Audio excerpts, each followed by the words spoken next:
Et salut à vous, amis amateurs d'automobile, et bien nous voici au Mondial de Paris, comme je vous l'avais annoncé. Merci au Mondial de nous avoir accrédité, moi-même et mon camarade Pitou, que les plus fidèles d'entre vous connaissent. Salut.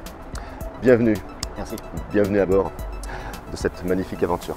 Eh bien on va découvrir ce nouveau mondial, ce mondial 2022. Alors c'est plus le mondial qu'on a connu, il y a beaucoup d'absents, mais aussi l'occasion de découvrir de nouvelles marques. Donc on ne va pas bouder notre plaisir et j'espère que nous allons avoir l'occasion de nous enthousiasmer. Alors on est parti, il y a 3 halls à visiter, le 6, le 4 et le 3. On est parti tout de suite. En route ? En route. C'est parti. Oh là là, c'était comme ça, quoi. Incroyable. Ça en jette un peu quand même. Et le hall 6, ça claque quand même. Et je croyais qu'il fallait éteindre les lumières la nuit. Fini l'abondance.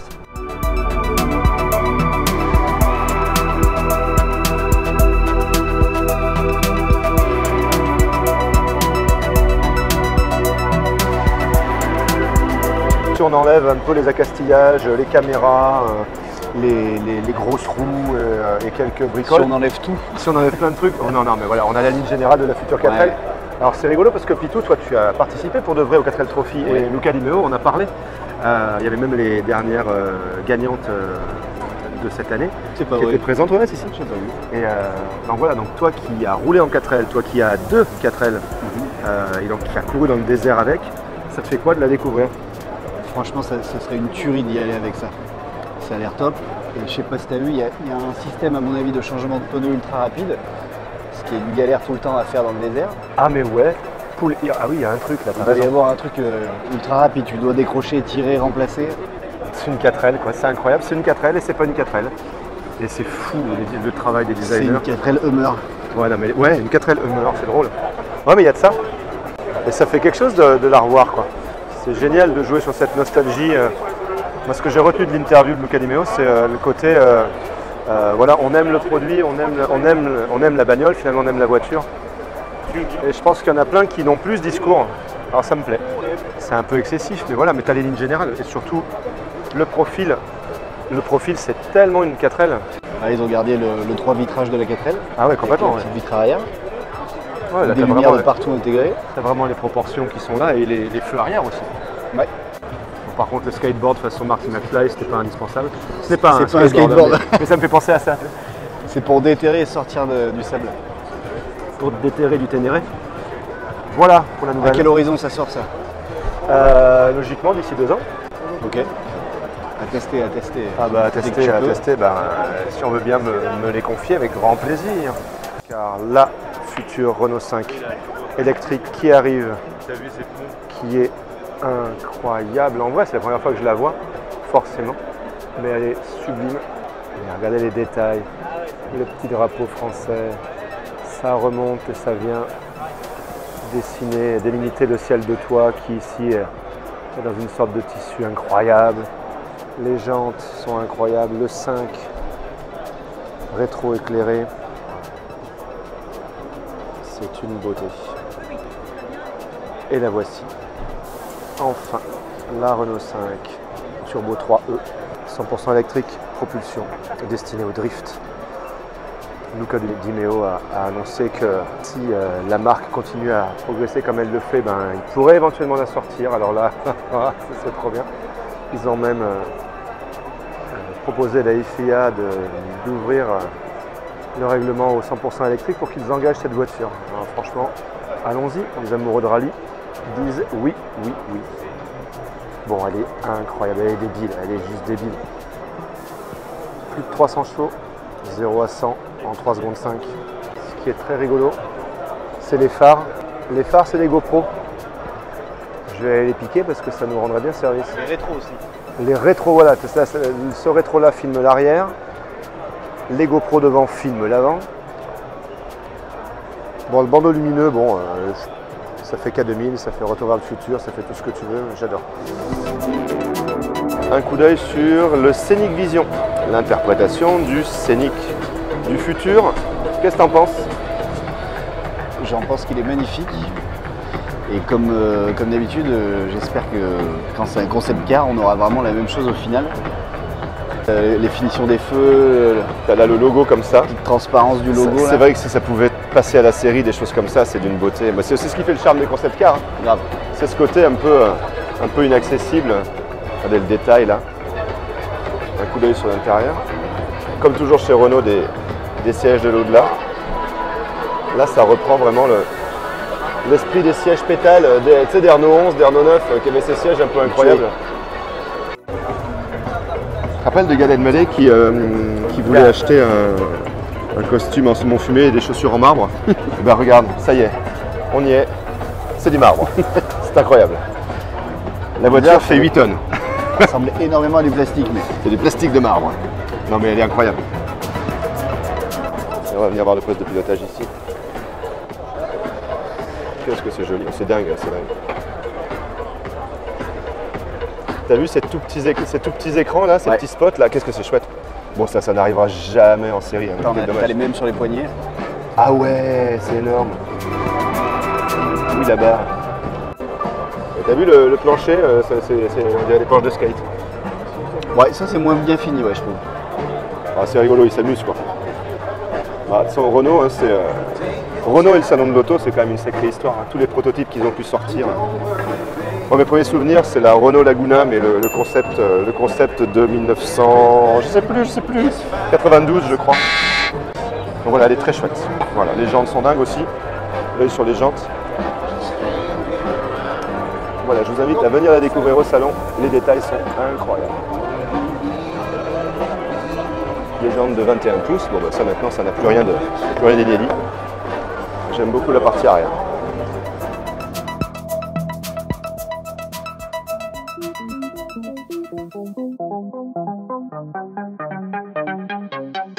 Chez Dacia, l'actu c'est le nouveau logo, la nouvelle identité visuelle de la marque, avec ce D ici, le D et le C de Dacia, et qui va donc venir maintenant identifier toute la gamme. Donc on le retrouve ici sur le Duster, sur les deux Dusters qu'on voit là.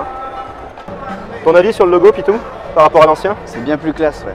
Plus classe? Un truc à l'américaine. Moi je trouve aussi, ouais. Et sur la marque en particulier?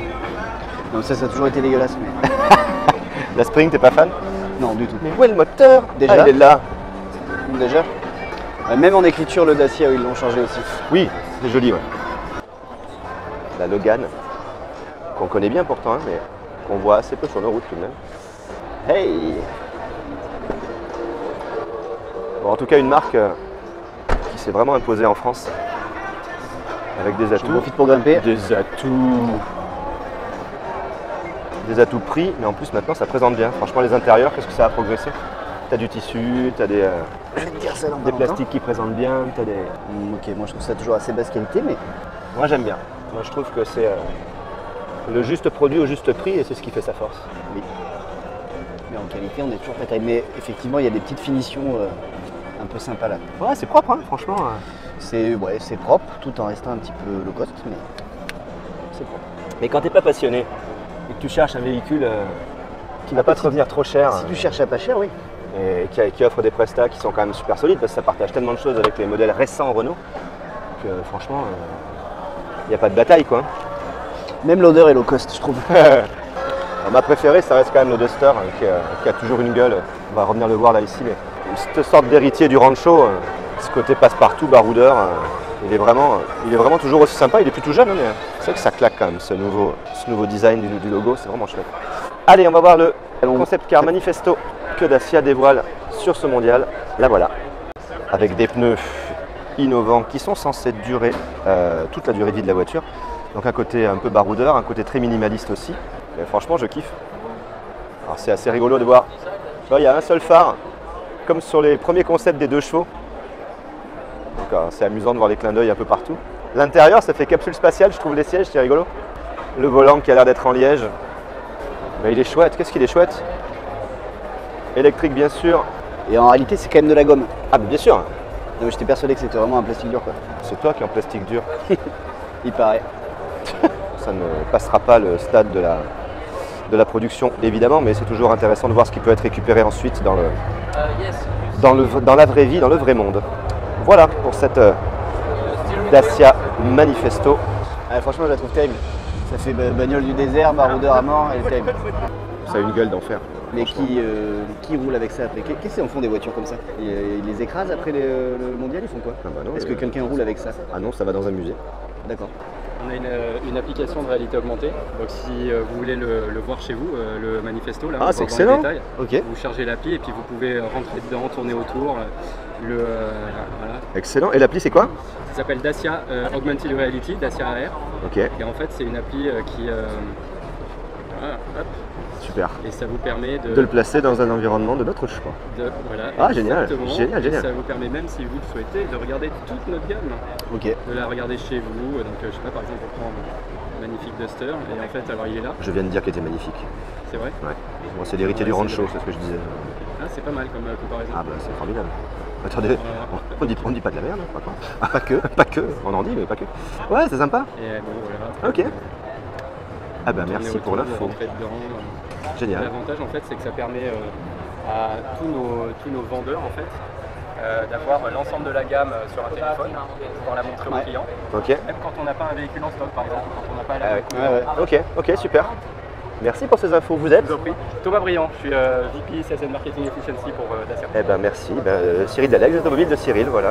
Chaîne YouTube en devenir. Enchanté. Voilà. Merci beaucoup. Merci pour l'info, c'est top. Merci beaucoup. Alors, nous voici chez Mobilize. Moi, j'aurais dit Mobilize, mais le patron de Renault a dit Mobilize, donc on va dire Mobilize. Oui. Alors, c'est quoi Pitou Mobilize? Parce que tu as mieux écouté que moi. J'avais une crampe au bras. Je ne sais pas si je vais pouvoir l'expliquer correctement, mais en gros, ils partent du service que peut rendre une voiture pour faire une voiture. Ils ne font pas une voiture pour faire plaisir à l'acheteur. En gros, je crois qu'ils parlaient surtout de ça. Ah, ça là? En disant que ça allait vachement nous plaire. Ah oui? Est-ce que c'était inspiré de l'art de rue? Parce que finalement, il a traduit street art. Alors là, moi, je sais pas fou. Donc c'est un truc, c'est une sorte de trottinette, mais t'es assis dessus? Non, t'es debout. Enfin, oui. Ah, t'es debout?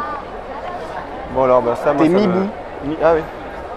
Bah là, sur le papier, j'ai un peu l'impression d'être dans Wall-E, tu sais, quand les mecs sont dans des vaisseaux spatiaux, dans les petits trucs où ils se déplacent tout seuls et ils sont tous très gros à la fin. Bon, moi ça, En gros, le principe, ils disent qu'il y a 50% du temps, ou plus de 50% du temps, ta voiture elle est garée. Donc en gros, ça prend absolument pas de place. Tu arrives, tu pars, et avec n'importe lequel des véhicules. En fait. Ok. Pas forcément le tien. Si j'ai bien tout compris. Ouais, mais... ouais. On va aller voir l'autre là-bas qui est une sorte de Twizy remise à l'ordre du jour. Donc là où il y a, je pense, il doit y avoir 2 places. Ouais, c'est ça, il y a 2 places.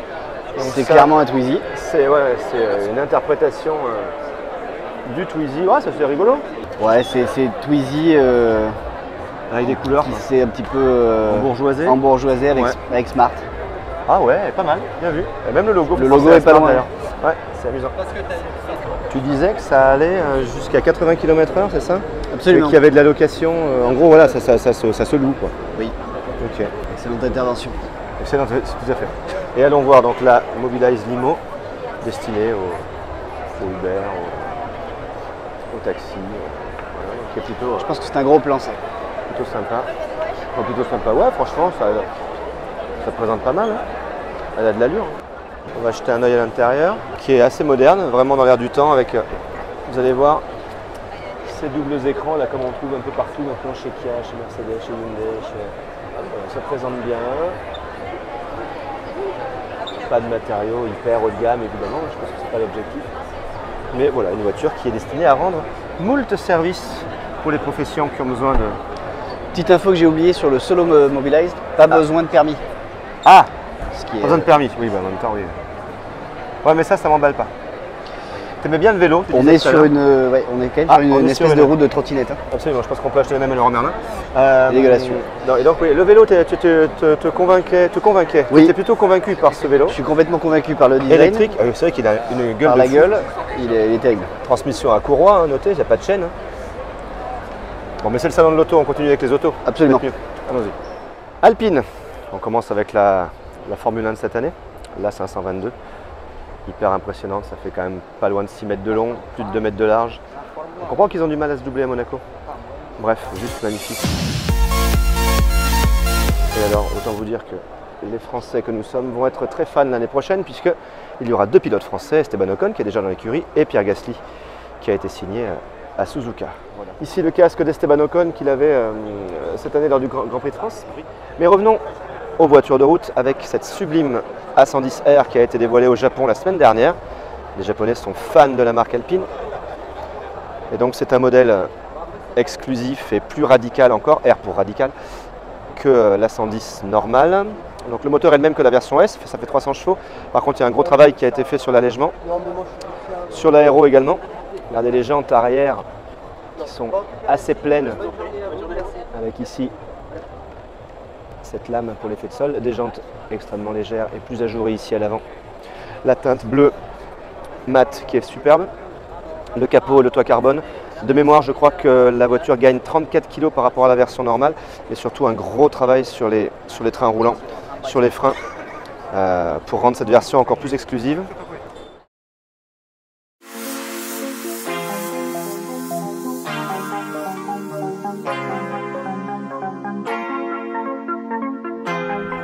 Beaucoup de carbone, la double sortie d'échappement, assez suggestive. Là encore, des petites dérives en carbone. Bref, elle est magnifique.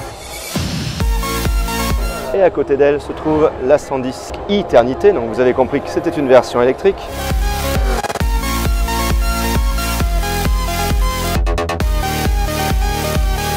Et voici l'Alpenglow. Quelle auto, mes amis, quelle auto incroyable, quel design de fou. Donc elle défriche ce que pourrait être le futur sportif de la marque.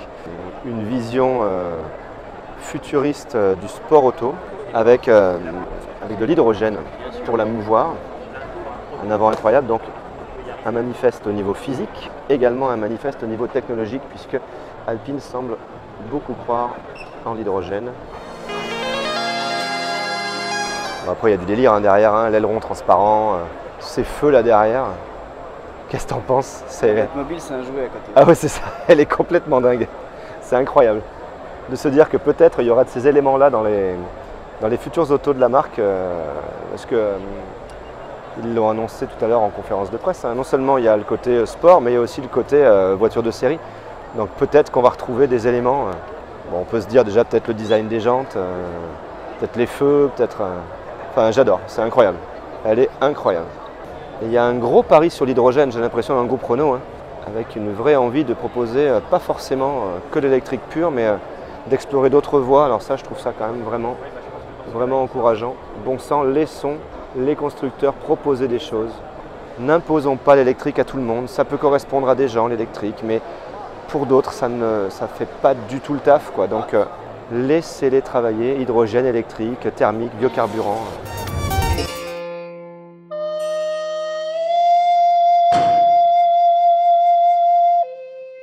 Voici chez VinFast, donc constructeur vietnamien qui a été arrivé au dernier salon qu'on a fait ensemble en 2018, je ne sais pas si tu te souviens. Oui, je me souviens de l'hôtesse. Il y avait un regard un peu moqueur des gens, mais la marque arrive en Europe, en France, avec différents modèles baptisés VF quelque chose, avec un numéro derrière. La VF6, je crois, commence la gamme et la VF9 la termine. Bon, c'est assez facile de comprendre que le numéro est lié à la taille. Plus le gros numéro est gros, plus la voiture est grosse. Non, non, pas de commentaire. Non, aucun commentaire, sinon il va falloir qu'on mette des bips. Voilà. La VF7, donc on va dire modèle intermédiaire de la gamme, un X3 peut-être, X1, X3 en gabarit. Alors les intérieurs sont fous, les intérieurs sont fous. C'est joli. Alors, je sais pas ce que ça donne en matériaux. Ah putain, c'est moussé partout. Ah ouais, si, c'est pelliculé. Il y a des... Cette grande tablette. Ah oui, d'accord, qui centralise tout un peu comme chez Tesla. C'est incroyable. Avec des teintes, on y va, allons-y. Donc c'est un concept pour l'instant, donc forcément les matériaux, les finitions ne sont pas encore les plus parfaites qui soient, mais au niveau design, franchement, ça a de la gueule. Elle te suit, tu l'identifies, quoi, je pense. Tu vois, tu la croises dans la rue, tu te retournes dessus, je pense. Parce que c'est nouveau, Oui, parce que c'est nouveau. Je te sens pas convaincu. Pas du tout. Pourquoi? Pas du tout, ça ressemble à n'importe quel Renault un peu amélioré. Ouais. C'est pas du tout ma cam. Bah, faudra l'essayer. Si VinFast nous entend, VinFast, si tu nous entends. Et tout de suite, Anne Romanoff. Ah non, pardon, rien à voir. Totalement gratuit. Non, mais ouais, je suis pas objectif, moi je les aime toutes, donc moi j'aime tout, donc mais c'est bien, c'est pour ça que c'est intéressant que tu sois avec moi à chaque salon, parce que tu viens tempérer un peu mon enthousiasme. Après, tu prends chaque détail, bien sûr, il y a toujours des trucs sympas. Mais je suis d'accord qu'il y a de l'inspiration. Là, ici, tu as une Kia V6, tu as des modèles qui ont de la gueule, et puis bon, elles se ressemblent un peu toutes dans le sens où elles ont toutes ces arrières un peu tronquées, façon range, un peu Jaguar aussi, enfin il y a un peu de tout quoi. Mais par contre, ce qui est quand même fort, c'est qu'ils arrivent, ils ont 1, 2, 3, ils ont 4 modèles quoi. Salut les gars, on vient avec une compacte, on vient avec une moyenne, on vient avec une grosse, on vient... Voilà la plus petite, la VF6. Peut-être un peu mieux. Ah bah ouais, il fallait appuyer sur un bouton. Ah, non, mais... les pseudo-spécialistes, tu sais. Merci à vous. Ouais, donc, tu vois, tu retrouves cet intérieur épuré avec l'écran central tourné vers le conducteur. Ouais, c'est une compacte, ça va être une 308 la concurrente quoi.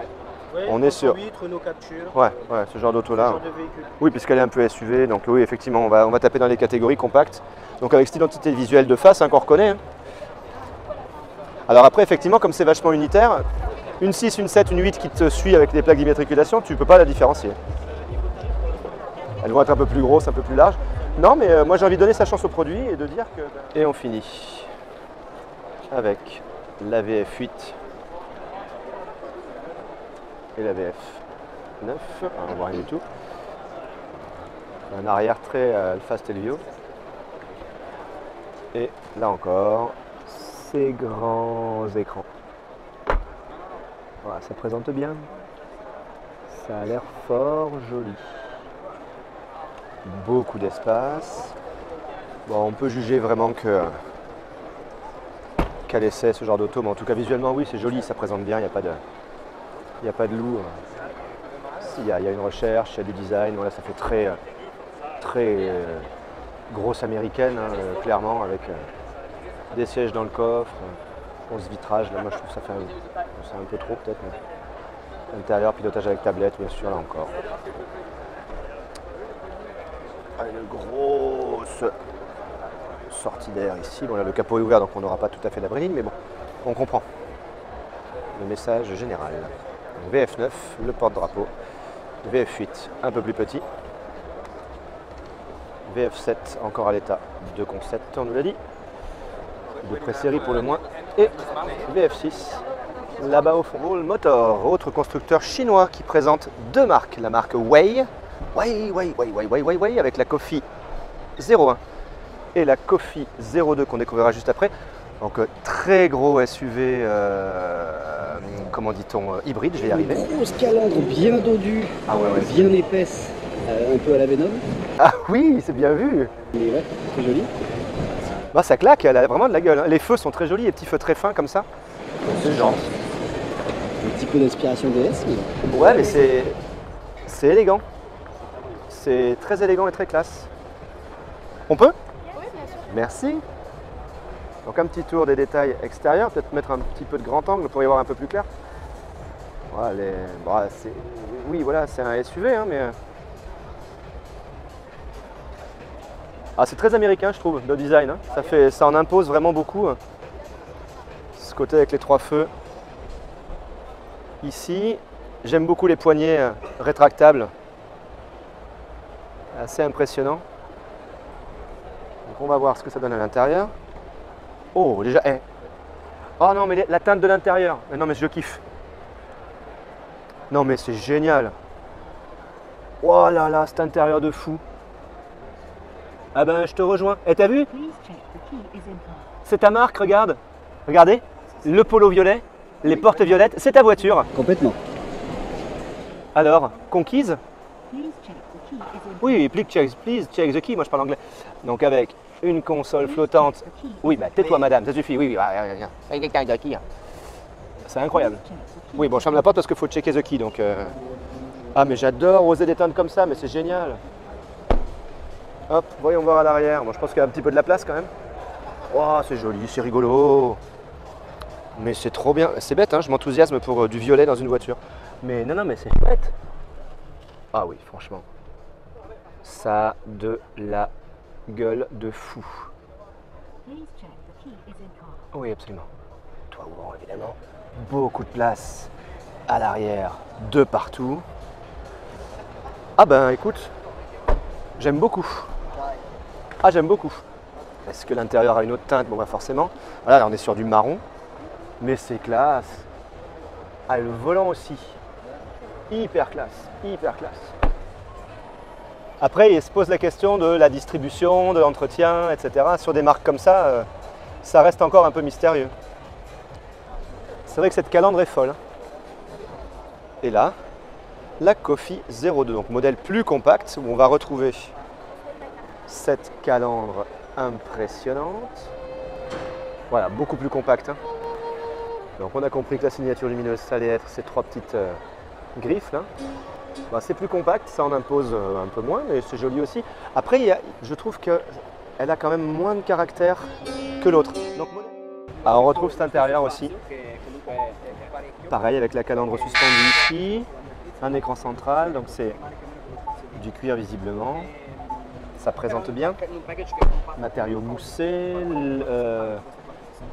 affichage tête haute, et évidemment c'est la norme maintenant. Les sièges sont jolis, enfin la finition a l'air d'être vraiment pas mal. Hein. Ça présente bien. Tu disais que ça te faisait un peu penser à DS. C'est pas bête. Ouais, la calandre, puis même l'intérieur, je trouve dans le côté matelassé, le côté cuir, matériaux un peu nobles et tout. Je filme ta GoPro, c'est génial. Ça sert à rien du tout, mais c'est génial. Ouais, légèrement en dessous, regarde. Oui, non, on est d'accord, mais sympa quand même. Tu vois, ça va moins bien avec ton suite. Pardon. Ah non, merde, c'est une photo. On passe chez Aura, donc qui appartient toujours au groupe Great Wall Motor. Évidemment, bon là on a compris, hein, c'est une copie de la Porsche Panamera première génération. Donc autant vous dire que valait mieux pas faire ça. Bon, on vous la montre, mais voilà, bon évidemment, moi je suis pas fan du tout. Il y a des feux façon Bentley un peu. Mais voilà, une inspiration Porsche, c'est pas utile qu'ils fassent dans la copie, bon sang, mais on voit bien avec Way à côté qu'ils ont des capacités à faire des autos originales, alors ne copiez pas, bon sang. Même l'intérieur, on va chercher les compteurs façon Porsche. Voilà, il y a un côté, même dans les compteurs, ça fait Porsche, même dans le dessin du volant, la console suspendue comme sur la Porsche, la Carrera GT de mémoire. Donc voilà, ils viennent chercher vraiment beaucoup d'inspiration Porsche et franchement, enfin voilà, moi je trouve que c'est pas nécessaire parce qu'en plus c'est moins réussi forcément. Donc voilà, je suis un peu sévère, mais perso, je n'accroche pas. T'en penses quoi? Moi j'accroche pas perso. Si, c'est pas mal, après effectivement, c'est une copie. C'est voilà, c'est ça, c'est ce qui est dérangeant. Logo cartoonesque. Ah, c'est un point d'exclamation. Ah ouais. Mais tu vois, ils ont la capacité de faire des choses originales. Pourquoi est-ce que maintenant ils continuent à copier? C'est l'image qu'ils avaient il y a quelques années. Tu diras, les Chinois ils copient. C'est très intéressant. Et là, c'était pas utile. On va aller voir la petite Aura Funky Cat qui, elle, a sa personnalité. Elle m'a pas si. Je prends un fond. Voilà l'Aura Funky Cat. Alors ça, typiquement, c'est le modèle de conquête, je pense, qui peut cartonner chez nous. Il y a un effet New Beetle, un peu mini, un peu alpine aussi dans le fait qu'il y ait des phares ronds. Et voilà, la cible, ça va être la MG4 que j'ai surkiffé quand je l'ai découverte la semaine dernière. Mais on est vraiment sur le même type de véhicule. C'est tout mignon. L'arrière, Fiat 500X derrière avec cette remontée là. Il y a l'inspiration, mais voilà, ça ne fait pas copie de quelque chose. Il y a un vrai esprit créatif. Là, l'arrière, alors pour le coup, il est identifié à votre mine, il est génial l'arrière. C'est la version GT là. Bon, l'extracteur, bon, c'est surjoué avec du rouge un peu partout, mais il y a un dessin, il y a quelque chose, il y a de la Fiat 500 aussi, il y a des... Vous êtes filmé. C'est pas très régulier là quand même, hein. C'est bosselé. Ouais. Est-ce que c'est de la pré-série aussi? C'est probable, mais grand combiné d'instrumentation plus tablette sur le même plan comme Mercedes, comme voilà. Donc là c'est vraiment une norme maintenant qu'on commence à retrouver partout. Les matériaux sont plutôt rigolos. Alors effectivement les ajustements ne sont pas forcément encore au top. On peut imaginer que c'est un modèle de pré-série là aussi. Il y a de la couleur, elle a une bonne bouille.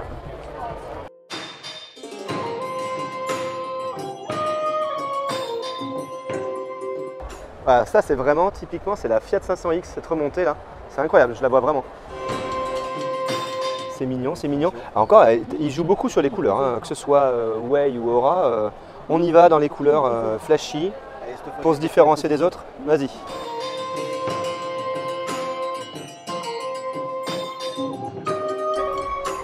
C'est chouette, moi je trouve, ça fait petit diamant, un petit bijou un peu. Elle est très chouette, moi franchement. Et bien tu vois, moi je pense qu'il y aura match avec la MG4. Et c'est là où, encore une fois, je ne comprends pas qu'MG ne soit pas venu au mondial. Parce que là, tu avais deux autos qui sont typiquement en concurrence. avec des looks complètement différents. C'est assez féminin hein, dans le dessin, hein, mais ouais, ça va. Moi, je pense qu'elle peut plaire. Capot un peu alpine. Ouais, exactement ce que je vais te dire. Le double bossage, là, effectivement, là et là, ça fait vraiment penser à. Ça fait penser un peu à Alpine. Il y a des petits. Bon, il y a des clins d'œil un peu partout, mais elle a sa personnalité, elle aussi. Voilà, pour le coup, elle a une gueule sympa. Voilà pour Laura Funky Cat. Petit détail sympa. Ça doit servir à quelque chose, mais Oui, c'est quand tu tapes, tu te dis, bah c'est bon, ça se verra pas. pas grave, c'est juste. Ouais, c'est bon, ça se verra pas. Non, très chouette, très chouette. Avoir les tarifs, avoir la distribution, avoir l'entretien, encore une fois. Beaucoup d'interrogations avec ce genre de nouvelles marques, mais ouais, franchement, très sympa. Merci Great Wall Motor, merci Way, merci Aura. On continue.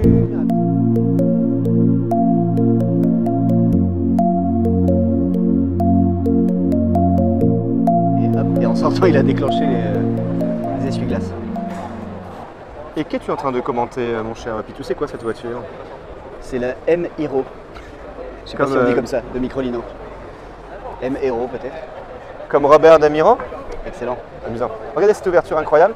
Bon, clairement, l'inspiration, c'est la BMW Isetta des années 50, qui avait été développée, je te l'apprends, mon cher Pitou, pour répondre eh bien, à une crise énergétique, financière. Comme quoi, l'histoire est un éternel recommencement, mais on va être obligé de rouler dans cette merde. Alors, Non, exactement. j'exagère. Question, t'es garé, il y a une voiture devant. Comment Attends, tu sors de ta voiture? Suis-moi, parce que sinon, en vrai, on filme des gens, ça ne sert à rien. Donc voilà à quoi ça ressemble. Deux profils. Bon, là, évidemment, il y a un monsieur devant, donc on va aller voir la bleue. Ah bah, oh là là, elle est jolie la bleue. Oui, non, alors par contre, oui, je reste sur ta question, elle est excellente ta question. Il y a un peu de place quand même. Ta question est intéressante, effectivement. Alors, ouais, voilà. Spiaggina. Hop, ça a plutôt une bonne idée. Gina, Spiaggiari. Ah, effectivement, tu disais, voilà, on est garé et il y a une voiture devant. Bah, effectivement, vu que l'ouverture se fait par l'avant. Et comment on l'ouvre? Par les côtés de ce que j'ai vu. Bon, après, c'est rigolo quand même. Blague, enfin, tu Non. vois. Non, ça n'a aucun sens. Oh, c'est dur. Ça a une bonne douille. Si, c'est rigolo. Regarde, si on fait le tour. Je te passe devant, excuse-moi. Vas-y. Il y a une recherche, quoi. Puis il y a un clin d'œil à une voiture qui a existé. Oui, voilà, il y a un donc, clin d'œil, il y a une voiture qui existait. C'est un petit peu un sous-marin avec les trucs sur les côtés. C'est assez spécial. Donc c'est suisse. C'est une marque suisse. Et c'est construit en Italie.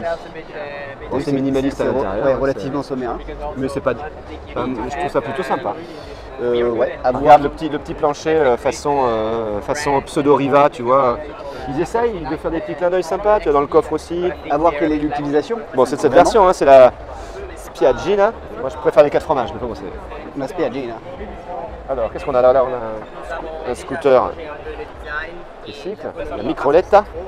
Alors, chez nous, en France, on avait Nicoletta. Et chez Microlino, ils ont Microletta. Qui Voilà, tient tout seul. j'avais envie de parler de Nicoletta. Et en voici une autre. Non, franchement, Ça, c'est la Light. c'est la Light. La Lite. Ah Alors, oui, déjà qu'il n'y avait rien dans les autres, elle est, la version Lite. elle est Elle plus va être assez sommaire, elle est plus intéressante. sommaire. Ah oui, alors là, on n'a pas le plancher, machin. Par contre, ah, il y a de la moquette quand même. T'as vu quand même, on est au mondial de l'auteur, on en est à s'extasier parce qu'il y a de la moquette dans les bagnoles. Tout fout le camp, ma bonne dame. En gros, c'est une machine à laver avec des pneus. Je te trouve dur. Non, mais sérieusement. Non, Arrête, tu roulerais jamais avec ça. Ah, franchement, on me la donne si. Non, honnêtement, je trouve ça sympa. Je trouve ça, ça me fait rigoler. Et c'est probablement inspiré de ça. Alors tu vois, tu as un enfant, tu le fais rouler avec ça à côté de ta voiture. Parce que s'il a un peu des cuisses, il peut te suivre, je Et il pense. y a des vu la chances qu'il vitesse aille de plus pointe. vite en plus. Et on va juste jeter un œil, parce que c'est intéressant. À la structure, donc voilà, donc ça a bien la forme de sa forme, quoi. Voilà, et on dirait qu'elle a brûlé. Elle est peut-être mieux comme ça, non? Non mais voilà, donc, mon ami qui restera mon ami malgré tout, a un avis assez tranché. Moi je trouve ça plutôt rigolo. Je le comprends sur la location sur des grandes villes, etc. En achat perso, j'ai un peu plus de Après mal ça à- coûte 10 000 balles hein, quand même. Et pour moi, en plus, tu vois, t'as pas l'impression que la voiture, c'est interverti les côtés? On a plus l'impression que l'avant est là-bas? non? Ouais mais oui mais l'Isetta c'était ça aussi. Ok. Donc là pour ça il n'y a pas de. Non, ça respecte le dessin originel, enfin en tout cas l'inspiration originelle. Ok. Hop, voilà. Et je vais absolument te voir à l'intérieur. Je suis persuadé que ça va t'aller. Tu On veut? Can I go inside? Yeah. tu vas être convaincu, je suis sûr. Jusque là, ça va. Il faut juste que je trouve le bouton pour refermer. Ah, ça. bah il y a un bouton pour refermer. Je sais pas, à moins que ce soit la tirette. C'est peut-être. Je pense que c'est la tirette et t'as pas besoin de trop claquer le truc. Ok. Puisque du coup, vous avez vu, la fermeture est assistée. Ok. Et hop. Ah ouais, ça se ferme tout seul. Alors, Oui, vas-y. ma question étant que s'il y a une tirette pour fermer, C'est très bien. Comment j'ouvre? Ah, il faut que tu aies quelqu'un à l'extérieur qui te suive tout le temps. Je vais trouver, hein. Je vais trouver. J'avais dit que je ferais jamais ce rire en public, et ben c'est fait. Je vais trouver. Regarde, ça fait sport, regarde. Je crois que je l'ai démarré là, donc faudrait pas que je fasse n'importe quoi. Ah, j'entends pas un mot de ce que tu dis, mais je te crois sur parole. Ben, on a un micro donc. Ah, t'as pas trouvé de bouton pour sortir? Je l'ai démarré là. Non, sans déconner. Si, ouais. Mais bon. Bon, ouais. Je te libère. Ouais. C'est quand même ouf de pas trouver un truc pour sortir. Bon, après, ça doit être tout con. Eh, mais... regarde, t'as des prises USB. Ouais. Alors, est-ce que c'est une enceinte? Ça, c'est une enceinte. C'est absolument une enceinte, ouais. Non, mais il y a de l'idée. Ok, moi, il y a des petits rigolo. gadgets, il y a des petites choses, quoi. Tu vois, on a dit c'est suisse, ça se voit. Allez, merci Microlino. On continue notre visite du hall 6. Mon cher Pitou, est-ce que tu connais la chaîne Villebrequin? Absolument. Bon, donc voilà, ils ont un stand au mondial. Je trouve ça juste super. Moi, j'aime beaucoup ce qu'ils font, j'aime leur humour, j'aime surtout leur passion. Ils sont toujours. Et le nombre de vues aussi. Ouais, oui, aussi, oui. Alors ça, là-dessus, je ne peux pas rivaliser, on est bien d'accord. Ils sont inaccessibles. Et donc voilà, sur ce stand, ils proposent plusieurs véhicules qui ont émaillé l'histoire de leur. Ça, c'est la voiture leur qu'il a chaîne. eue quand il a perdu le permis. Voilà, et qui donc ils ont customisé dans tous les sens et c'est à mourir de rire. Ça, ce sont les orgues Voilà. de l'église de Varès. Exact. C'est juste magnifique. Moi j'adore. Donc là, la fameuse Saxo avec laquelle on a franchi des dodanes à 130 km/h ou avec laquelle on a fait des essais de voir si ça marchait avec l'essence de térébenthine, avec du Wild Spirit. Enfin voilà. Ils s'amusent, ils s'éclatent et ils nous font partager. Et j'aime leur humour, j'aime leur professionnalisme. Là, je t'avais dit que ça, c'était une bonne idée. Il faudrait qu'on fasse un truc comme ça. Oui, exactement. Sauf que nous, ils s'en foutent les gens. Une Pagani, une SLR, la Pagani fantastique Carrera GT. Et là, on arrive dans l'ère rallye avec une Delta HF intégrale, une 037 et une Lancia Stratos. Et évidemment, on est venu voir quoi, surtout sur le hall de Villebrequin, la célèbre Multipla. La Multipla, mais c'est juste incroyable. Mais alors ça aussi, être capable d'embarquer tous les followers là-dedans, partir de 2-3 conneries avec un Multipla et de finir avec cette auto qui est taillée pour la compète, qui a des sponsors de partout, qui a des partenaires hyper prestigieux. Bon, Michelin est le plus connu, hein, il y a eu une mini polémique sur la couleur, machin, mais franchement, arrêtez de faire des procès aux gens, c'est admirable ce qu'ils font. Donc voilà, la voiture fait 1000 chevaux. Elle n'a pas encore roulé, officiellement en tout cas, ils feront une vidéo prochainement, mais la voiture est folle, moi je trouve ça génial. Ils vivent leur rêve, ils vivent leur passion.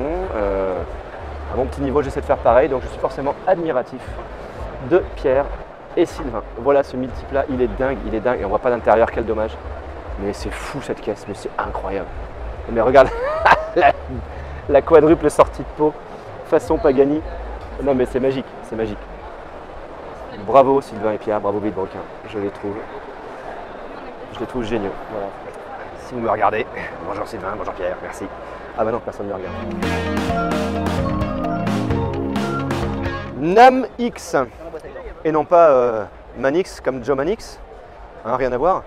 Les plus vieux d'entre nous auront reconnu. C'est une marque française. Namx. C'est une marque française. Namx, oui, c'est une marque française, exactement. Une grande berline à hydrogène. La ligne est géniale. Quelle beauté. Donc designé par Pininfarina. Ce qui est assez drôle, c'est qu'à l'arrière, on aperçoit les batteries. Non mais l'arrière avec le X lumineux, là, c'est super fou ça. C'est joli comme tout, mais qu'est-ce que c'est chouette. Bon, toujours pareil, ces grands bandeaux plastiques là, pour alléger la hauteur générale de la voiture. Les vitrages très très fins, mais comme le toit est intégralement vitré, bah forcément il y aura quand même une grande impression de luminosité. Je pense qu'elle est configurée en 4 places. Mais c'est chouette, vous vous rendez compte, un constructeur français. Mais c'est super, c'est génial d'essayer. C'est pas la même dynamique que Villebrequin, c'est pas le même délire, mais voilà, c'est des gens qui ont des rêves et qui vont au bout. Et je trouve ça génial. Franchement, elle est superbe. Franchement, elle est très très belle. Et un petit œil sur les batteries encore, qu'on voit ici, voilà. Même ça fait futuriste. Tu te dis, le machin, c'est un lance-missile, quoi. Et donc dans l'idée, il y aurait des bornes de recharge comme ça, un peu comme quand on va changer sa bouteille de gaz. Et vous voyez, quand elle est vide, ce serait allumé rouge comme ça. Et puis quand on a besoin de faire le plein, on vient chercher sa batterie et on laisse sa batterie vide et on repart. Donc on refait le plein. Voilà, et on fait le plein en 3 minutes, nous disait le jeune homme tout à l'heure qui a participé au design de la voiture. Donc voilà, bonne idée. Elle est chouette. Waouh, elle est trop belle. J'insiste un peu, hein, mais on est séduit, je pense. Allez, longue vie Anamix.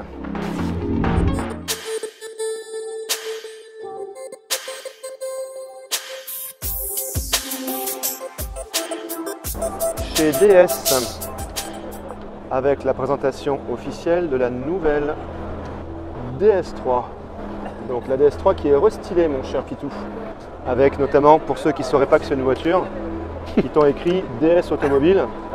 Parce que j'imagine qu'il y aura un DS trottinette, une vélo, un DS vélo. Voilà. Bref, non, bon, blague à part, ça fait plus stylé, plus cool, plus chouette, plus beau. Et donc la nouveauté, c'est surtout sur l'avant, avec une calandre plus arrondie, plus proéminente. Et puis ces nouvelles LED là ici, qui rapprochent vraiment visuellement la voiture de la DS7. C'est joli.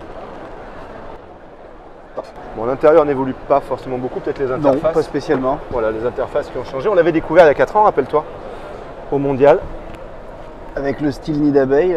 Voilà, moi j'aime beaucoup, je suis toujours assez fan de ces intérieurs. Il y a un vrai savoir-faire. C'est joli. Voilà, on la connaît bien. Donc c'était l'occasion de remettre un petit coup de projecteur dessus parce que c'est une bonne auto. Je ne suis pas persuadé qu'ils en vendent tant que ça. Mais on va s'arrêter sur ça là-bas. Ah yes. La Formule E. Ils ont quand même un design de folie quand même. C'est vraiment une auto incroyable. Le championnat est un peu en perte de vitesse, mais les autos sont quand même très belles. Mais l'intérêt pour nous, c'est ce qu'il y a derrière. Voilà. La DS E-Tense Performance, qui est censée mettre en avant le savoir-faire de DS en Formule E et qui donc propose une version sale. Évidemment sale, oui, c'est vrai qu'elle est très poussiéreuse. Une version concept avec une motorisation qui utilise toute la technologie, tout le savoir-faire de DS en Formule E. Donc évidemment 4 roues motrices, des moteurs pour l'avant et l'arrière, 815 chevaux cumulés et un design, comme toujours chez DS, super. Enfin moi je trouve super réussi. Qu'est-ce que tu en penses? Ouais, très réussi. Très réussi sur la carrosserie, c'est pas mal. Le travail de carrosserie, il y a des trucs un peu partout. Voilà, les petits détails un peu sympathiques. Les extracteurs là, là pour le coup, il doit bien servir à quelque chose, l'extracteur, c'est dingue. Ça, le monstre, ça doit être incroyable l'effet de sol. Ouais, elle est vraiment très belle. Il y a une magnifique mouche qui est posée sur la carrosserie. Voilà, c'est terrible. Ce qui donne un indice. Un indice peut-être, voiture écologique donc. Voilà l'intérieur. On est clairement inspiré de la Formule E et puis de l'univers sportif. On voit bien le volant, type sport, très jolie auto, très jolie auto. Voilà, la DS9 avec le plus gros moteur de la gamme, un moteur hybride de 360 chevaux qu'on retrouve aussi sur la DS7 que l'on verra juste après. Voilà, c'est le vaisseau amiral de la gamme. C'est le vaisseau, ouais, clairement. Voilà, elle vient de Chine indirectement. Donc quand on dit que les constructeurs chinois sont là, ben voilà, en fait même les constructeurs français sont des constructeurs chinois. C'est le drapeau de C'est le drapeau de la Mishnugni. Et oui, qui est un pays extrêmement populaire de nos jours. Voilà, donc super belle auto. Il s'en vend très peu. Il y a peu de com dessus, c'est dommage. C'est une jolie auto. Elle m'emballe pas plus que ça. Je reconnais que c'est une très jolie voiture. Après, moi, je me verrai pas dedans. Bon, mais c'est pas ma cam, quoi. Voilà. J'aime bien la DS7. Je trouve qu'elle vieillit pas. Elle a été sacrément bien restylée. Ils ont affiné les feux arrière. Alors, très honnêtement, j'ai pas les deux côte à côte, donc on s'en rend absolument pas compte. Mais ils ont quand même redessiné beaucoup de choses sur cette voiture. Je vous en prie. Oui, on voit bien l'affiliation avec la DS3 dont je vous parlais tout à l'heure. Voilà, l'inspiration, elle est là. Avec ça, là. Mais qu'est-ce que c'est joli, ça. Alors, apparemment, c'est découpé au laser, machin. Il y a plein de choses qui ont été dites dessus. Je vous renvoie sur les chaînes automobiles qui ont déjà eu la chance de l'essayer. POA, sans borne. Voilà. Ouais, j'ai très peu d'avis dessus. J'arrive pas à déterminer si j'aime bien ou pas. Et là, la présence incroyable de Mike Dyson. Salut Mike, bienvenue à la maison. Toujours, on retrouve cette thématique du triangle un peu partout. Et puis là notamment ici sur la console. Les détails de finition sont vraiment pas mal. Ah, ça c'est la nouveauté du restylage et ça c'est ce côté un peu drapé qui est vraiment très joli. Je ne l'avais pas vu en vrai encore, je l'avais vu dans des essais réalisés par par d'autres camarades, mais ouais, c'est chouette. Hein. C'est quand même de te dire que maintenant tu as des voitures françaises qui sont classe, je trouve ça fait plaisir. Voilà, et alors tiens, toi qui es fan de la marque Peugeot, je voulais t'emmener voir avec moi, et je voulais ton avis dessus, c'est sur la DS4, qui est juste là. Donc c'est la même auto que la 308. Ok. Fais-en le tour, et alors toi qui es Peugeotiste à mort, qu'est-ce que t'en penses? Ok. Déjà les lignes sont très agressives. C'est un modèle particulier, c'est le modèle sport? Non. Enfin oui, il y a des finitions sport qui sont un peu plus marquées, mais tu prends une version entre guillemets de base, elle a déjà cette gueule-là. Et moi je la trouve super bien dessinée, je trouve que c'est vraiment la plus belle de la gamme. Là, tiens, là, tu pars de cette aile, là c'est incroyable. C'est original, hein, l'intérieur est très original, mais c'est clairement la plus belle de la gamme DS. Là. Ah oui, sans problème. Alors moi je trouve que la planche de bord est très envahissante, je me trouve très engoncé dans la voiture. Je trouve qu'elle est haute, très verticale. Bon, c'est peut-être juste la position, c'est pas du tout la position de conduite. Pour avoir roulé avec, moi j'ai juste l'impression, mais après je ne l'ai pas conduite longtemps. Mais si je me mets vraiment en conduite, tu aurais le choix entre les deux. Tu vas sans parler de moyens. Tu as une 308 haut de gamme bien équipée ou une DS en sachant que la base est la même. Je suis très Peugeot, donc je garderai la Peugeot, mais j'avoue que ça a l'air plus fini. Ça raconte autre chose, moi je trouve. C'est rigolo. Donc nous voici chez Peugeot avec la superbe 508 PSE. Alors moi je suis fan. Si, on a besoin de la faire parce que tu kiffes. Pourquoi tu la kiffes pas? Si, complètement. Ah, attends, c'est génial. Trop long, trop break, mais. Ah, moi je suis fan de break. Mais je sais, ouais. Mais voilà, bon, on connaît l'intérieur avec les surpiqûres vertes fluo. Voilà, c'est pas une nouveauté, mais ça vieillit pas. Ça ne vieillit pas. C'est super beau. La couleur est incroyable. Et donc l'idée aussi avec cette couleur, c'était qu'on la retrouve sur la voiture qui va donc faire les 24 heures du Mans l'année prochaine et qui a commencé le championnat WEC cette année, ses premières apparitions en championnat WEC, avec la 9X8. Avec cette absence d'aileron arrière si caractéristique. Là, on retrouve un peu ces histoires de feu là qu'on a vu sur l'Alpine Alpenglow. Hein. On sent qu'il y a quand même des gimmicks qui reviennent. Bon, elle est incroyable. Espérons qu'elle sera victorieuse parce que l'histoire de Peugeot au Mans, elle est folle. Avec, enfin la voilà, je la découvre enfin en vrai, la nouvelle 408 qui semble être renversante. Ouais. Je vais rejoindre mon ami Peugeotiste pour savoir si il est séduit ou pas, mais enfin, la voilà enfin quoi, cette 408. Une auto extrêmement attendue qui a un caractère fou. Alors évidemment, comme c'est la partie arrière qui est la plus désirable, eh ben, on ne la voit pas, bien sûr. Voilà, la voici. Voilà cette partie arrière incroyable.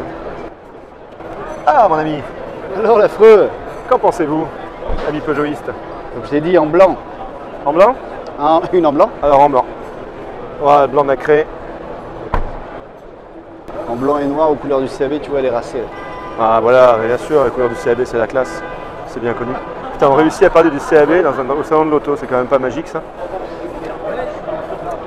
Elle est très très chouette. Elle doit te plaire, ouais. C'est vrai qu'en blanc, elle claque plus qu'en bleu. Elle fait plus agressive. L'arrière. Celle-là, c'est la version tout ouvrante. Il y a peut-être une L'arrière est incroyable. coupe un peu différente. Wow, ça reprend les feux de la 308. Incroyable ce pare-choc arrière qui ressort énormément. On le voit hyper bien sur le profil là. Alors on voit bien le profil du monsieur et de la dame, mais voilà. T'as vu ce pare-choc comme ça ressort, comme c'est proéminent derrière, c'est incroyable. Les jantes qui sont assez folles. Évidemment, on est très nombreux, hein, donc forcément, excusez-nous si la qualité des images n'est pas la plus incroyable qu'il soit. Non, bon, en tout cas, on découvre. C'est une grande auto. Hein. Elle est grande. Hein. C'est une grande bagnole. Ouais, mais je trouve qu'en longueur avec l'autre, ça doit s'équivaloir. Ouais. Je sais pas si on dit équivaloir. L'équivalisme. C'est l'équivalisme. 60 000 balles. Ah, ça c'est le prix, ça. Sur ce modèle-là, TTC. Ah, c'est le prix. Ah oui, c'est un gros prix, non? Ça commence à 37. Donc là, c'est vraiment un véhicule avec des options de fou. Allez, on va voir l'intérieur. c'est la planche de bord de la 308, mais attention, détail très important, elle a été conçue à la base pour la 408. Elle est juste sortie plus tôt dans la 308 car le plan produit prévoyait de sortir la 308 avant tout simplement. Mais cette planche de bord est bien celle de la 408. C'est donc la 308 qui l'a empruntée. Vous me suivez? C'est long, hein, c'est très long comme explication. Mais c'est intéressant. Voilà, bon, on est bien habitué maintenant à cet univers. Hein. Donc une super caisse. J'espère qu'on aura l'occasion de l'essayer aussi sur Brive. Si on peut l'essayer sur Brive, tu viens? Clairement. Pas sur Brive ou sur la Corrèze, parce que sur Brive, on n'en sait rien. On va voir ce qu'elle a dans le ventre.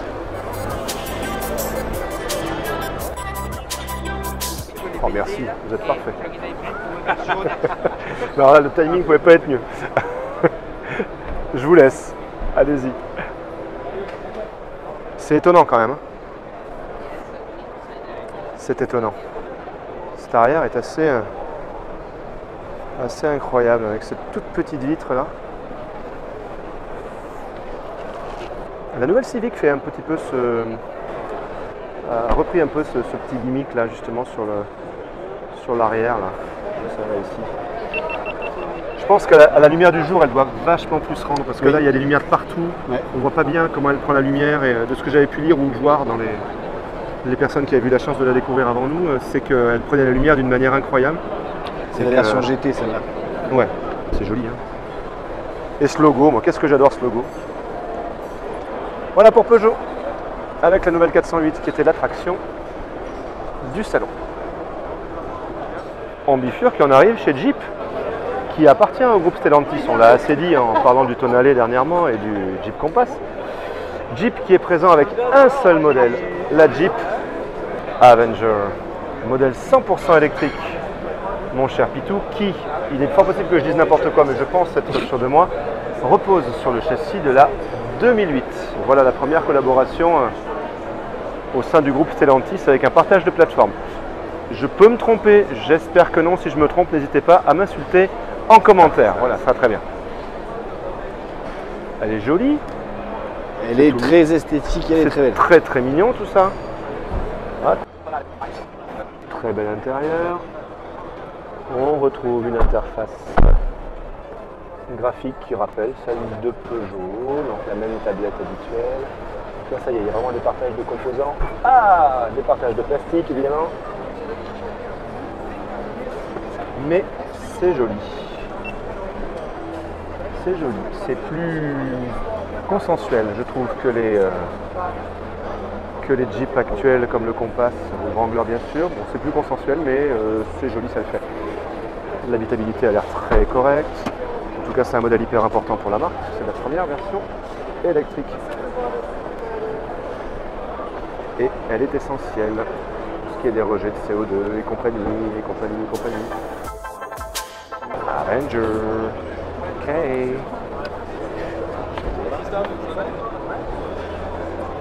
Des contreportes assez simplistes. Avec des plastiques rigides. Côté baroudeur peut-être, ou alors juste parce que c'est moins cher. Des jantes sympas, avec des touches de couleur partout. Une face avant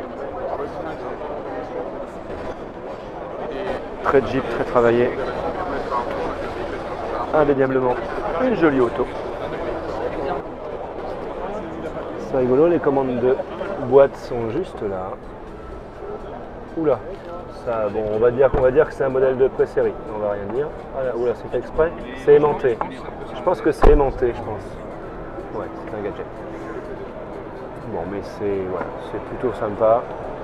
Et encore une fois, je trouve ça a un peu moins de caractère que les Jeeps précédents. Est-ce que c'est pas un peu léger? Je trouve que c'est un peu léger en finition. Ils vont me dire que comme ça, c'est le côté baroudeur de la marque. Et comme ça, ils te font passer le côté, ils te font passer le truc. Ça a moins de caractère qu'un Compass. Ouais, plastoc rigide. Voilà, je suis assez d'accord avec toi. L'arrière est assez sage aussi, hein. T'enlèves le dessin des phares, un peu Jeep, voilà. C'est assez, ça pourrait être plein de trucs, quoi. Ceci n'est pas une révolution. Non.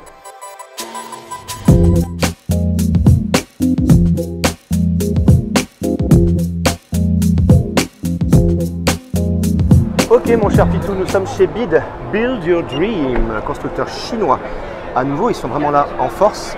Gamme complète avec un SUV compact ici, avec plein de choses chouettes. Les contreportes trop rigolotes.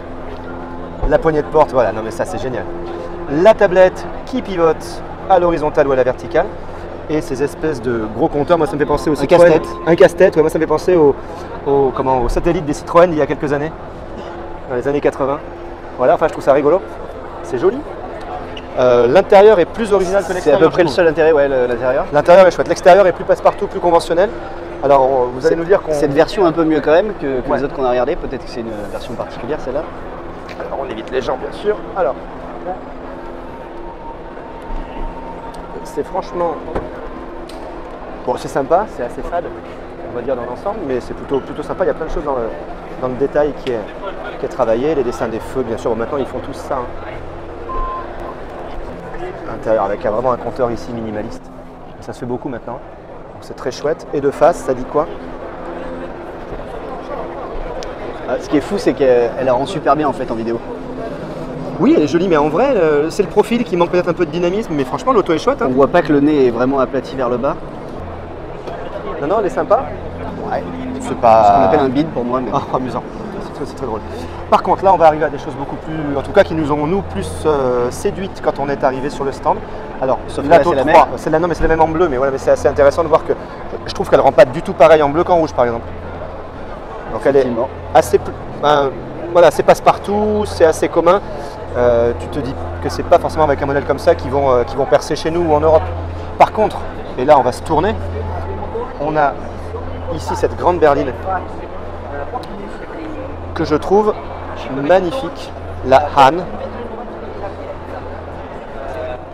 avec un avant qui me fait vraiment penser à la Kia EV6, avec, vous savez, ces ailes ici, vraiment très galbées ici. Alors ça, je trouve ça très joli. Les feux sont très fins, la signature lumineuse est assez simple, mais ça fonctionne. Voilà, il y a un petit côté, voilà, je trouve un petit côté Kia EV6. Il y a des nervures. Je passe derrière toi. Un arrière qui fait penser un peu à, je sais pas, un petit peu à Audi peut-être. Enfin, voilà, c'est un modèle fastback, un arrière assez court, mais qui est très joli. Et on va passer à l'intérieur. L'intérieur est assez incroyable. Il y a un monsieur au volant. On va aller en voir une autre. Écoutez, on va pas s'enquiquiner. On passe à l'intérieur sur la verte, par exemple. Allez. Je sais pas si elle est verte ou si c'est juste l'ambiance. Hein. Ah oui, c'est pas faux ça. Parce que finalement, elle est peut-être noire tout simplement. Un stand de ce nom en tout cas. Regardez comme c'est chouette. Et c'est un des seuls stands où il y a un peu de travail sur les à côté. Et voilà l'habitacle. Bon, là bien sûr, il y a l'éclairage qui est vert. Hein. Ça vient de l'ambiance autour, mais c'est incroyable cette tablette, c'est énorme. Qui pivote normalement. Qui pivote normalement, je te laisse le mettre au volant. Allez. Parce que moi j'ai mon sac à dos, donc c'est un petit peu casse-tête. Allez, on va essayer de pivoter ça. Un petit point sur l'instrumentation qui Bonjour. déjà est chouette. Parce que c'est pas juste un rectangle avec du plastique autour, mais voilà, ça fait vraiment comme un e-cockpit chez Audi par exemple, où ça habille l'intégralité de l'intérieur de l'instrumentation. Volant à deux branches, bon, Je voulais reparler du volant, moi, je suis bien pas fan sûr. des volants à deux branches. Et là, eh bien, on est en mode suspense car Pitou essaye de faire pivoter l'écran et c'est génial. Et vraiment comme ça, on est extrêmement professionnel et c'est trop bien. Mais enfin, en gros, Peut-être on aurait dû le préparer avant ça. sur parole, voilà. On va le préparer avant. Ouais. J'imagine que c'est pas comme ça, mais on sait que c'est possible. Là. Si je trouve. Est-ce que tu trouves que ça présente bien par contre? Voilà, déjà, si on parle un petit peu mode matériaux, bah, c'est moussé. Là, Ouais, non, aussi, il y a c'est hyper quali. pseudo Alcantara, ça fait quali. Hein. C'est hyper quali. Ouais. Alors, on n'a pas de touche à retour haptique comme chez les Allemandes, par exemple, c'est encore des vrais boutons physiques, mais c'est chouette. Moi, je trouve ça fait très Mercedes. Ça me fait penser à ce que j'avais vu sur l'AMG EHS.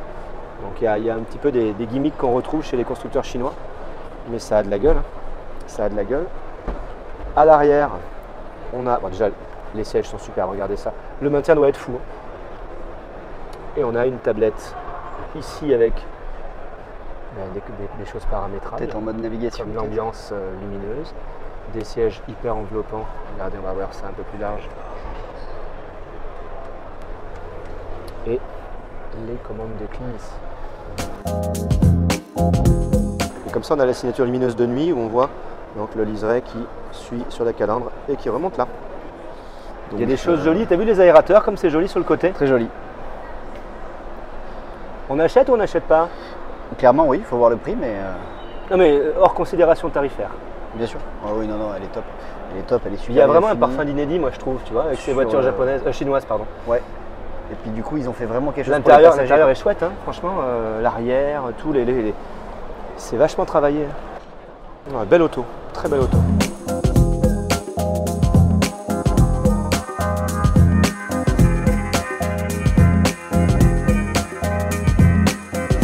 Un gros SUV, la BID Tang. Alors Tang, bien sûr, rien à voir avec la poudre qui servait à faire du jus d'orange, bien sûr. Merci. Je tenais à le préciser quand même, c'est important. Ça montre mon âge. Donc voilà, encore une fois un gros SUV avec des inspirations multiples. Ça présente bien, ça a de la gueule. On va encore trouver des ressemblances, donc bon, on va arrêter avec ça, mais non, c'est joli aussi. Hein. C'est une jolie auto. 7 places. 7 places. Un intérieur encore avec des teintes incroyables. Et ça a l'air encore une fois très bien fini. Petits éclairages LED. Oh, c'est joli. C'est mignon. Je crois qu'il y a un peu de place. C'est l'épaisseur de mon matelas, la banquette. Incroyable. Regarde ça, cette épaisseur, c'est fou. Il y a du volume, il y a de la place, donc voilà. En plus, ouais, il y a de la place. Confort Pullman, hein, tu as les dossiers qui se rabattent, qui s'inclinent pour du confort ou du volume. Il y a un côté Jaguar sur le dessin arrière, là, je sais pas. Ah, j'avais dit que j'allais arrêter avec la ressemblance. Je trouve des ressemblances partout, ça m'énerve. Ouais, c'est pas mal. Hein. Les intérieurs se ressemblent, il y a cet esprit toujours identique avec la tablette centrale qui pivote, l'instrumentation hyper bien intégrée, un volant de branche. Là, on peut imaginer qu'il y a la couleur qui vient se mettre sur les côtés du combiné, de l'Alcantara ou du pseudo-Alcantara, des plastiques noirs laqués, de jolies jantes. On va refermer pour voir le profil général. Et on finit avec une plus petite berline, la BID Seal, qui est très jolie au niveau de la signature lumineuse. On sent que maintenant on vient chercher des éclairages façon DS très travaillés, avec là encore un extracteur qui est joli. Ça présente bien, hein, ça présente vraiment bien. Un volant de 3 branches, ça change. C'est incroyable, c'est environ 1 million thermique sur un sans Beaucoup de jolies choses, des teintes claires, des jolis sièges. Elle est très chouette celle-ci aussi, petite berline compacte. Enfin compacte. 2029. Ouais, format Tesla Model 3. Elle est vraiment jolie. Hein. Jolie marque, jolie découverte. Là encore, joli travail sur les signatures lumineuses. Ici, c'est joli, ça. Qu'est-ce que c'est chouette. Notre stand est donc Monsieur. J'aime beaucoup. Une marque à suivre. Là encore, hein, Monsieur Bid, si vous voulez nous les confier pour qu'on les essaie, eh ben, on est partant. Voilà pour le stand Bid, une jolie marque avec comme coup de cœur pour Pitou et moi cette Bid Han que l'on trouve juste extrêmement réussie. Et on reste. Ah, on arrive. On C'est descend les Yann. constructeurs chinois avec la marque. Je te laisse le dire, tu le fais très bien. Ouais, CRS, une future marque qui fera un succès. Serait-ce possible de l'essayer un jour? J'arrête. Serait-ce possible alors? Serait-ce possible alors? Design réussi encore, mais en fait, il n'y a rien à critiquer. En fait, je pense que si on doit faire un bilan de oui, mais ça ressemble un peu à un Macan.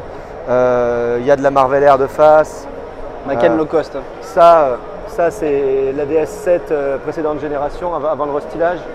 Ok. Il y a plein d'inspirations, on est d'accord, mais ça fait le taf, quoi. Ça fait le taf. Bon, il y a quelques années, les constructeurs chinois, putain, j'ai du mal, excusez-moi.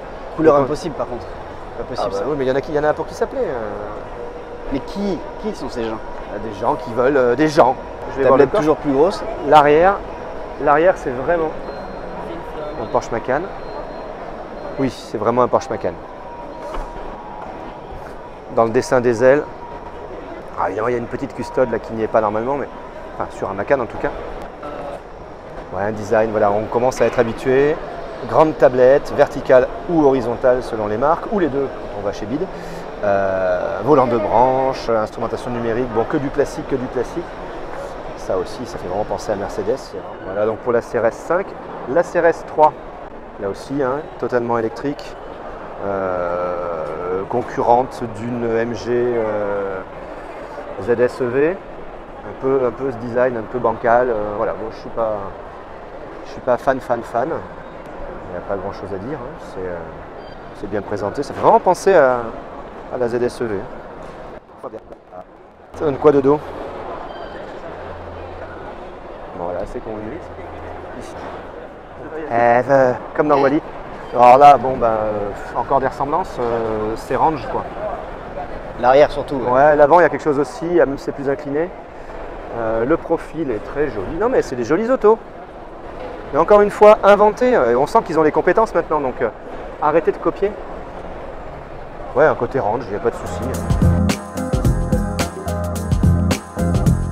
Là, ici, la petite T03, à côté de la grosse, c'était la C11. La T03 qui clairement singe une Smart 44. C'est quasiment un clone. Leap Motor et CRS, on est passé assez rapidement. Ça n'allait pas plus de temps. Ouais, parce que si t'es monté dedans, oui. c'est une absolue camelote. Non, je te jure. Camelote. Très drôle. Alors par contre, on va aller en voir une qui nous intéresse l'un comme l'autre depuis très longtemps. C'est la Fisker Ocean. Ça a de la gueule. Jolie auto avec inspiration Range Rover, inspiration de Jeep. Et les feux sont très jolis, ils sont vraiment très fins. J'aime beaucoup l'arche de rouge, l'arrivée à la qui se découpe ici et qui vient rejoindre l'extracteur. Et je trouve ça assez joli. Qu'est-ce que t'en penses? On attendait beaucoup, on voulait vraiment la voir celle-ci. Ouais. Alors? Déçu? Un poil, ouais. Un poil. Hein? Par quoi? Juste je trouve que ce qui était en photo niveau carrosserie, ça rendait vachement bien. Et en vrai, c'est pas si fou.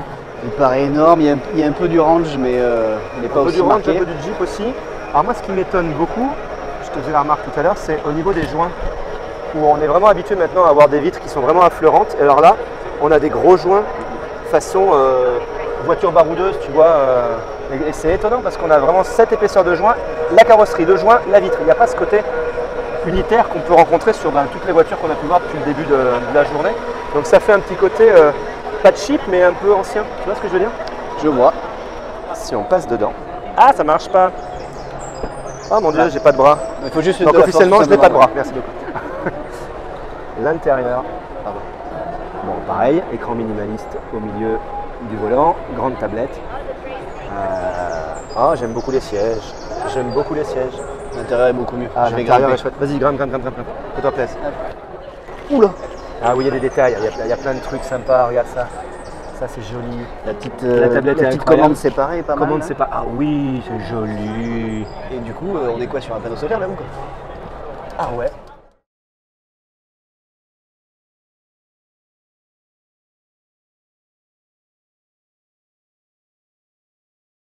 Ultra, la Ocean Sport et la Ocean Extreme. Ok, celle-là, c'est. Ah, la tablette, elle a bougé, elle se met comme ça, elle aussi. Incroyable. L'intérieur est cool. C'est très bête, hein, mais ce côté un peu années 80 là, avec les répétiteurs comme ça ici, comme sur les américaines. Il y a des détails qui me, des détails, je vais y arriver, qui me plaisent. Je la trouve vraiment chouette.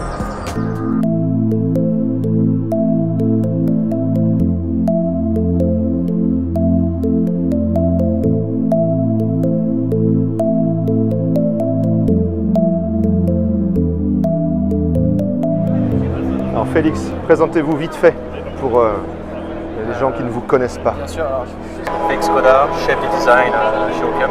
Ok. Moi j'ai rencontré Olivier Lombard il y a 3 ans en Californie. Ok. Qui m'a expliqué l'enjeu de l'hydrogène dans le futur de la mobilité automobile et qui m'a tout simplement demandé, avec qui on a discuté sur la possibilité de travailler sur une berline de sport. Ok. La finalité c'était berline de sport à la base et si possible avec une technologie innovante, donc l'hydrogène. Il n'y avait qu'un seul choix, c'était l'hydrogène. C'était le choix seul et unique, ça ne pouvait pas être autre chose. 7 ans d'expérience dans l'automobile de course. Ouais. Il a travaillé pour Michelin 24. Oui. Une voiture de course à hydrogène. À hydrogène, ok. Il a acquis énormément d'expérience là-dessus. Ok. Il voulait la mettre en œuvre. Et donc, il cherchait à s'entourer d'une nouvelle équipe pour voilà, créer une nouvelle marque. Ok, alors c'est quoi l'esprit de la marque Opium et de cette voiture? En fait, l'esprit, c'est d'être la première start-up européenne avec une architecture complètement dédiée sur la mobilité hydrogène. Ok. C'est-à-dire que l'emplacement des tanks à hydrogène, la pile à combustible, tout ça est vraiment optimisé parce que voilà, on est la première marque à ne faire que ça. C'est clair. Ça nous permet de vraiment, comme l'a fait par exemple Tesla avec l'électrique, Ouais. ils n'avaient que ça à faire. Enfin, c'était leur, ils étaient dédiés tout leur R&D sur l'électrique. Ok. De la même manière que nous dédions l'intégralité de notre R&D pour faire la meilleure plateforme qu'on appelle FCEV, Fuel Cell Electric Vehicle. C'est une voiture à pile à combustible. Donc Tesla, c'est le modèle finalement dans le développement, si on devait dans trouver une l'esprit. similarité, l'idée d'une start-up quelque chose de très innovant. Une technologie et choisit de parfaire cette technologie. Et ça, c'est le process qu'il faut pour obtenir la meilleure architecture possible. Génial. Et donc de cette manière, on a réussi à trouver suffisamment un imbriquement d'espace intérieur et de fragmentation d'espace intérieur pour être le plus confort possible, mais en même temps pour intégrer l'équivalent de 10 kg d'hydrogène. D'accord. 10 kg d'hydrogène, ce qui nous permet d'obtenir 1000 km d'autonomie. Donc ça solutionne tout. En cycle WLTP, c'est-à-dire que c'est réaliste. Oui, c'est ça. Concrètement, à la fin, vous avez réellement 1000 km d'autonomie. Pas comme les voitures électriques. Pour ça, avoir de l'autonomie, en fait, vous n'en avez pas. On n'en a pas, il faut recharger, c'est un côté prise de tête. Celle-là obtient définitivement les 1000 km. Ok. Qu'est-ce que vous avez voulu raconter? Expliquez-nous un peu le design, ce que vous... voilà, qu'est-ce qu'on peut obtenir en partant d'une feuille blanche et comment la patte d'un véhicule à hydrogène diffère d'autres types de véhicules. Donc il y a beaucoup d'inspiration, parfois technologiques, mais aussi plus symbolique de l'hydrogène. Que ce n'est pas une voiture électrique. C'est pas juste une voiture à batterie. Donc on la veut un peu moins froide, plus humaine, plus organique en fait. Mais dans le traitement des volumes. C'est incroyable, ça, on le ressent totalement. Enfin, vraiment, elle est. Donner des hanches, un certain. Elle est animale, elle dégage quelque chose de fantastique. Voilà, comme vous disiez, animal. Ouais, vraiment. Toute la logique sur le traitement de surface. Ouais. Ici, c'est vraiment le thorax, la cage thoracique et l'abdomen. Comme dans un lévrier de course. Cette partie-là qui est très ajourée, ça fait penser à l'univers marin un peu, je trouve. Il y a un côté très... Parce qu'un effet de vortex. Ouais, vous disiez organique, je sais pas, ça donne une impression de vitesse et de fluidité même à l'arrêt. Est-ce que j'ai bon? Vous avez bon. Super. Donc évidemment l'expérience, l'idée de l'Europe bien sûr qu'on revoit ici, bien sûr, j'imagine que c'est ça la symbolique. Évidemment. On peut communiquer des valeurs européennes. Ouais, très bien. Alors sur la technicité, ce qui est important, l'un des principaux enjeux, on va voir si ça fonctionne, voilà, c'est le refroidissement de la pile à combustible qui se trouve à l'avant du véhicule. D'accord, donc c'est à l'avant. Il y a énormément d'air qui doit être absorbé pour refroidir le système. On a joué avec ce système. Avec un système dynamique qui s'ouvre vraiment pour capturer l'air et aussi qui peut se fermer pour optimiser l'aérodynamique. Vous le refaites? Ah puis ça a l'air, comment dire, c'est naturel, on dirait qu'elle respire. C'est phénoménal, mais c'est génial. La signature lumineuse est magnifique, franchement. Merci. Quel travail, mais c'est remarquable. On a essayé d'aller le plus loin possible jusqu'aux essuie-glaces où on peut normalement les déployer. Je trouve très joli, voilà. Ok, moi je trouve magnifique ce prolongement jusqu'à la caméra. Ça c'est vraiment il y a cette idée de fluidité qui est... L'un des aboutissements qu'on a cherché à obtenir avec ce panneau vitré qui en fait fusionne complètement le toit et le pare-brise en une seule pièce de verre minéral. C'est une seule pièce? C'est une seule pièce de verre minéral. Ouais, d'accord. Donc il y a aussi une envie dans les process de proposer quelque chose de novateur et d'exceptionnel jusque dans le design. Pousser toutes les limites. Elle est 100% réaliste, c'est-à-dire que alors on va dire, il y a des choses qui vont éventuellement potentiellement encore un peu évoluer d'ici à la sortie. Exactement. Ok. Et en phase de développement pour être mise en production d'ici fin 2025. D'accord, c'est demain. C'est demain. Donc il faut qu'on se dépêche et on essaie de retenir les plus grandes lignes, les lignes majeures. Et l'idée c'est que lorsque le client voit la voiture en 2025, j'ai l'impression de voir la même voiture. C'est ça. Donc on essaie de conserver quelque chose comme 80% du design que vous voyez. D'accord. J'espère bien. L'intérieur? L'intérieur, alors. On va voir Donc 4 places pour le concept ou elle restera 4 places? Elle restera 4 places. Super. C'est une manière aussi d'avoir aucun compromis sur le confort. On est bien sur 4 sièges individuels, réglables et autres. Énormément d'espace aux jambes. Exactement. Ça c'est grâce au fait, c'est vraiment le fait d'optimiser l'architecture uniquement sur cette fonction hydrogène. Ouais. Il y a une raison pour laquelle il y a cette séparation, c'est justement pour le stockage de l'hydrogène. D'accord. On stocke des tanks à hydrogène longitudinaux. Ok. Donc c'est complètement intégré à la structure et donc du coup le 4 places se justifie. On optimise vraiment autour du concept de 4 sièges individuels.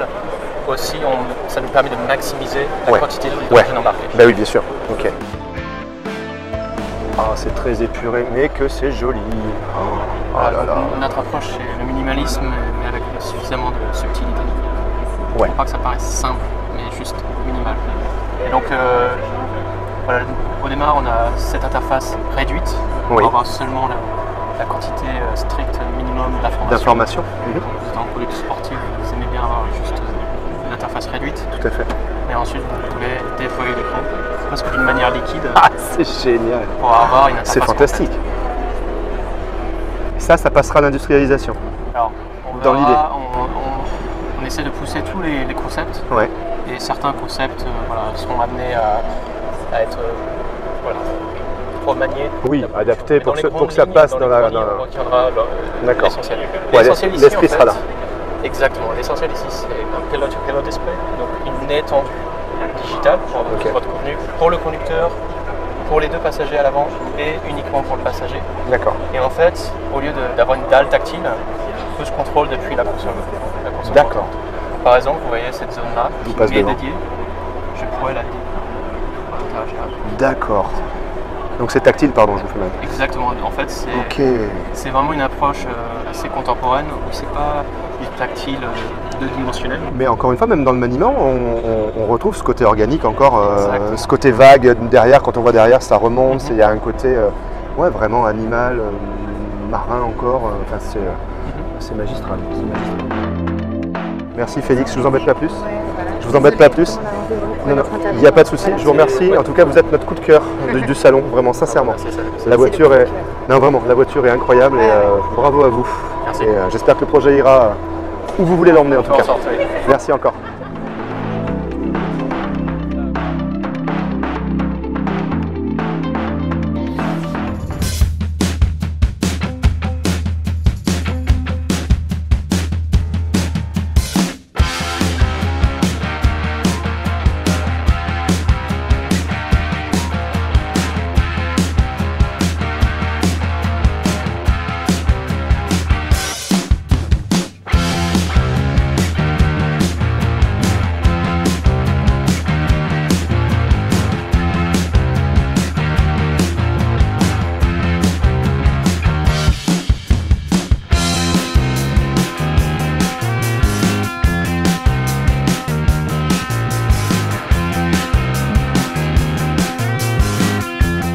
Alors on s'absente 2 minutes et on retrouve Pitou avec un casque de réalité augmentée sur la tronche. C'est un peu serré, on peut le régler. Je crois qu'il est un petit peu serré là.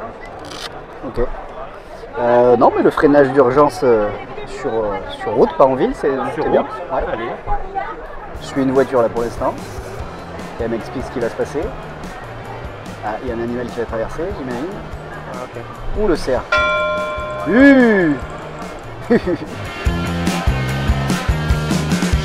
J'aurais entraîné un peu. Les Made in France, et en plus elle est Made in Toulouse, donc c'est pas très loin de chez nous. Je m'empresserai donc de les contacter pour qu'ils me la fassent essayer. Et bien évidemment, ils vont dire oui. Évidemment, l'espoir fait vivre.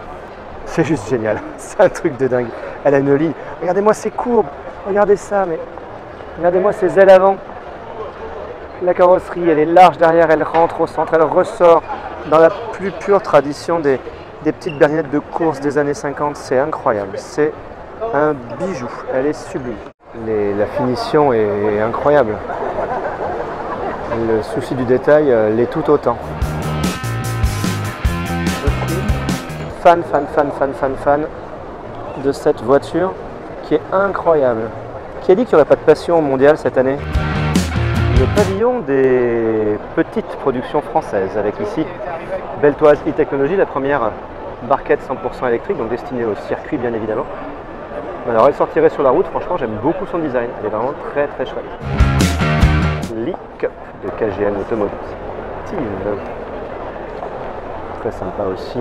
Voilà, c'est pareil, ce sont des autos destinées au circuit. Jolies autos. Là, typiquement une voiture qu'on aurait plaisir à voir dans les courses de côte et qui participe aux courses de côte. Barquette, c'est une barquette à moteur de moto en général, c'est ça? Ah ben c'est ça. 450 kg, 1000 cm3, 200 chevaux.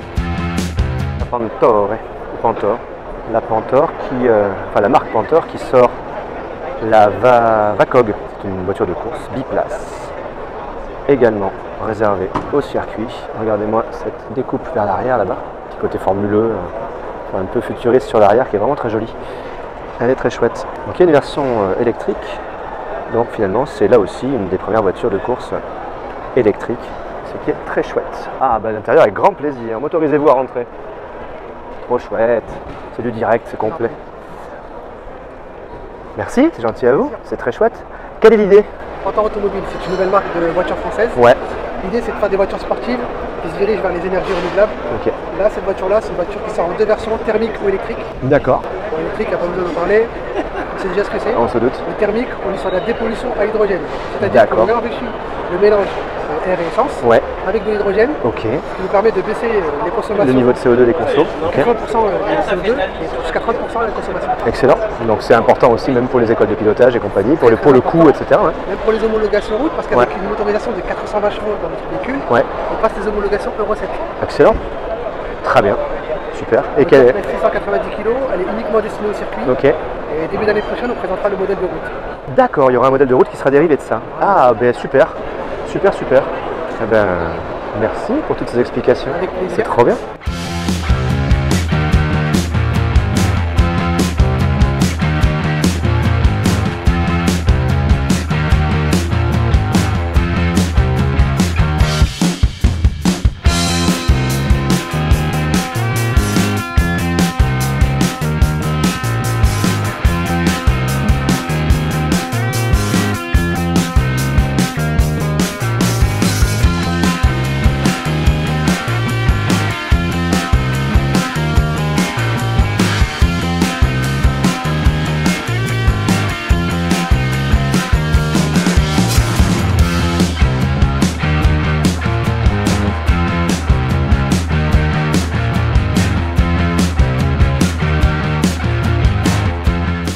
La Lamborghini Sian. Autant vous dire que ça a dû être super Sian à faire. Oh, elle fait le bruit.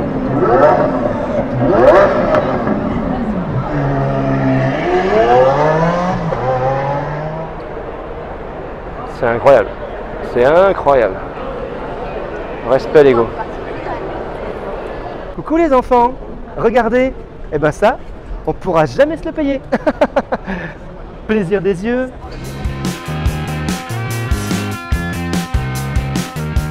Production française basée en Savoie avec comme idée de proposer un quadricycle le plus local possible, puisqu'en gros, à part les batteries qui sont faites en Asie, eh bien tout est français et produit localement. Une sorte de voiture bio en quelque sorte. La planche de bord, c'est trop rigolo, c'est une planche de bois avec de la pyrogravure. Moi j'en ai fait des pyrogravures quand j'étais petit. C'est incroyable. C'est incroyable. Donc une voiture de rugbyman, puisqu'elle est puisqu'au rugby on peut plaquer et là on peut contre-plaquer. Voilà, absolument. Donc la voici. Là voilà, de profil, même s'il y a un peu de monde devant, mais c'est super rigolo. Ça a une super bonne bouille, un petit air de Jeep, bien sûr. Ah, ils ont changé, il y a marqué Kilo, donc est-ce qu'ils ont changé le nom? Je crois que ça s'appelait la bagnole du coup. Donc non, ils ont changé.